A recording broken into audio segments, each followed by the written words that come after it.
Hi, I'm Lisa McKenzie, and I'm the founder and CEO of Unite Empowering Events and the creator of the Story Crafting Program. This is the second story that I ended up crafting. I ended up calling this story Giants. The reason I called it Giants was that in the year 2020, like so many of us, we faced a lot of obstacles, but for me, it seemed like everything in my life came crashing down at the same time. After several years, finalized a divorce. I became an empty nester. I was faced with losing my home.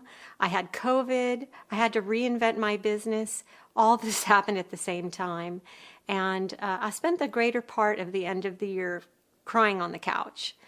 When I took this program and wrote my story, I can't even begin to tell you the amount of freedom I felt by taking the information out of my mind and putting it into a story. So if you sit back and listen, this is my second story that I created called Giants. I'm not afraid to climb rugged mountains.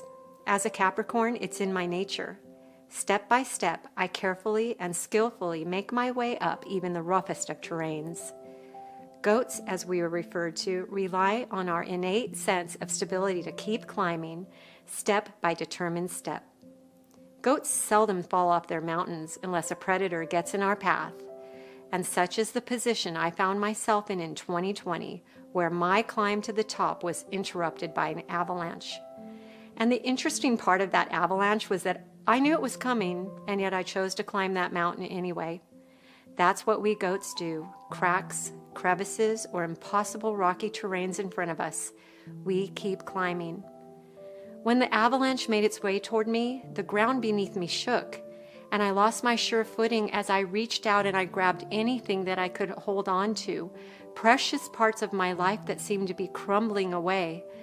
With closed fists grabbing whatever parts I could take down with me, I fell down, down, down until I ended up on my side, curled up, scared, and naked in the dark muck in an unfamiliar pit.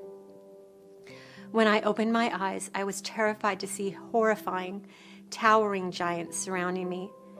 They were laughing at me and taunting me. The first giant's name was Marriage. He looked at me and said, "Whatever made you believe you deserved a till death do us part life? You aren't worth it." The next giant's name was Romance, and he snarled and he said, "Who would ever want to love you?" The next giant's name was Loneliness. He laughed and said, "This is what you deserve. You see, it really is lonely at the top." And the last giant, who was the ugliest, his name was Defeat, and he said, "Stop climbing.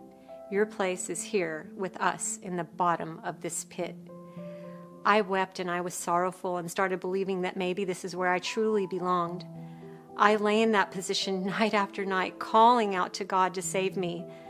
The nights were horrifying, but thankfully the days were easier because that's when the giants were out of the cave and I had more time to think and pray. Sometimes through the opening of the cave, I would hear a voice and it would blow in like a faint and gentle breeze. Each day as I concentrated on hearing it, the voice would get louder. One day I heard the voice commanding me to open my fists.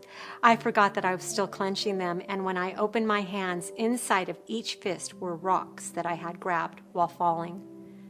The first rock had the word love written on it, and it was glowing so bright that the brilliance of it nearly blinded me. The love rock reminded me of the many people who I have loved and who have loved me along the way. The second rock had the word promise written on it. As I held it, I felt the wrap of wings around my body as they gently lifted me to a seated position. Inside those wings, I felt safe. The third rock had the word courage written on it.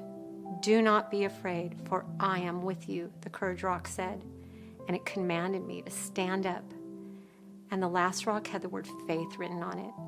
As I studied the faith rock, thousands of words started falling all around me like a giant waterfall.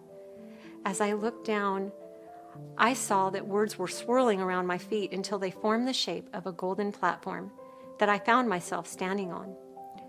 Inscribed on the platform were the words Psalm 91, "1,000 may fall at your side, 10,000 at your right hand, but it will not come near you." That night, as the giants approached me, they were confused because they saw that I was no longer laying in the murk, and I was standing tall on the golden platform. They were enraged and demanded that I show them what I was holding in my hand. Although my first instinct was to start retreating, I held out my fist to reveal the rocks in all their glory. I wanted to throw these rocks with anger at these giants, but instead I tossed them gently in the air, and they landed on the giants as light as confetti. And here's where the story gets weird. When the giants realized I wasn't afraid of them anymore, well, they lost their interest in taunting me, and the next thing I knew, I was dancing with them in the cave. Oddly enough, by befriending them, they took on an entirely different look to me. They weren't as ugly as I had thought they were in the darkness. I actually ended up hugging them as they became the most unlikely of friends to me. I had told them that my time in the cave had come to an end, and as I walked into the sunlight toward the base of the mountain, I noticed that the giants had linked their bodies together, forming a bridge that extended to the top of the mountain. They beckoned me to climb on their backs, and they said, "Use us to get back to where you need to be." I thanked them for not hurting me and for showing me the way back home. As I said goodbye to each of them, I took one steady step off their back and onto the mountain, and then another step and another step, and like a goat, I resumed my climb.